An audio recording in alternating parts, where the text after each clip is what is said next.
গুৱাহাটীত আৰম্ভ হৈছে ব্ৰহ্মপুত্ৰ উপত্যকা চলচ্চিত্ৰ মহোৎসৱৰ নৱম সংস্কৰণৰ এক দৰ্শনীয় উদ্বোধনী অনুষ্ঠান। ৩০খন ছবি আৰু আকৰ্ষণীয় অধিৱেশনৰ এক বৈচিত্ৰ্যময় প্ৰদৰ্শনী। BVFFত চলচ্চিত্ৰ প্ৰেমীৰ বাবে এক আনন্দৰ উৎসৱ। চৰ্দাৰ উধাম, ভিলেজ ৰকষ্টাৰ 2 আৰু all you imagine is life চাৰিদিনীয়া মহোৎসৱত অংশগ্ৰহণ কৰিবলৈ চলচ্চিত্ৰ উদ্যোগৰ ৰথী মহাৰথীৰ সমাৱেশ। মহোৎসৱৰ পৰিচালিকা তনুশ্ৰী হাজৰিকাই কয় যে ব্ৰহ্মপুত্ৰ ভেলী ফিল্ম ফেষ্টিভেল সদায় বাধ্যতামূলক কাহিনীক আগস্থানলৈ অনা আৰু চিনেমা জগতত অৰ্থপূৰ্ণ মত বিনিময় গঢ়ি তোলাৰ এক মঞ্চ হৈ আহিছে। এইবাৰৰ তালিকাত দেশৰ বৈচিত্ৰ্যময় আৰু সজীৱ চলচ্চিত্ৰ নিৰ্মাণ আৰু প্ৰতিভাৰ সম্ভাৰ। বহুত কেইজনে আহিছে বাহিৰৰ পৰা, টোটেল আমাৰ 40 গেষ্ট আহিছে। একদম জানা শুনা নাম হ'ব টিকমাঞ্চু ধুলীয়া, সন্দীপ মোদী, অন্বিতা দত্ত, অভিষেক চৌবে।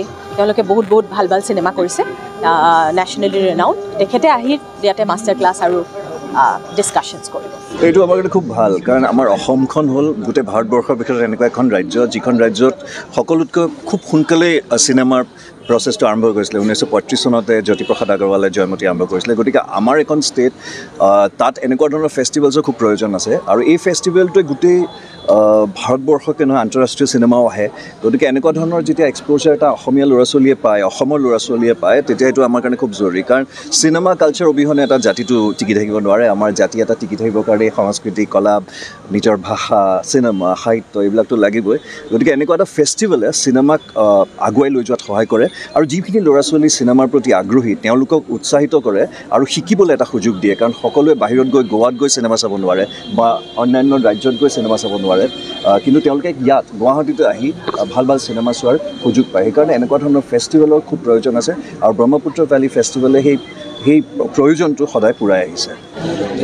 আজিৰ পৰা 4 দিনীয়াকৈ ব্ৰহ্মপুত্ৰ ভেলী ফিল্ম ফেষ্টিভেল ইয়াত আয়োজন কৰিছে জ্যোতিষ চিত্ৰবনত। এটা সুন্দৰ পদক্ষেপ। এইটো 9 বছৰ ধৰি দিলে। 2013তে এই ফিল্ম ফেষ্টিভেলটো আৰম্ভ হৈছিলে।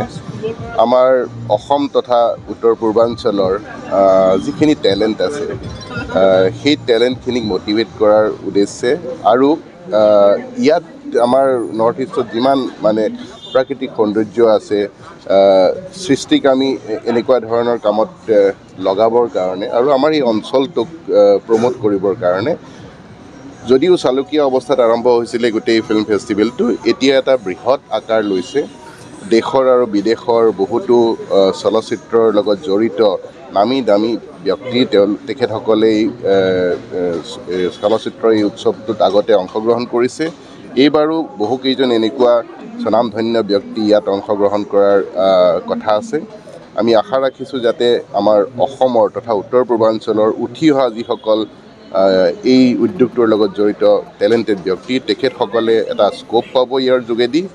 আৰু যি বাহিৰৰ যিসকল চলচ্চিত্ৰ উদ্যোগৰ লগত জড়িত ব্যক্তি আছে তেওঁলোকেও আমাৰ অসম তথা উত্তৰ পূৰ্বাঞ্চলৰ বিষয়ে গম পাব আৰু আমাৰ এই অঞ্চলটোক যাতে প্ৰমোট কৰিবলৈ এটা সুযোগ পাব।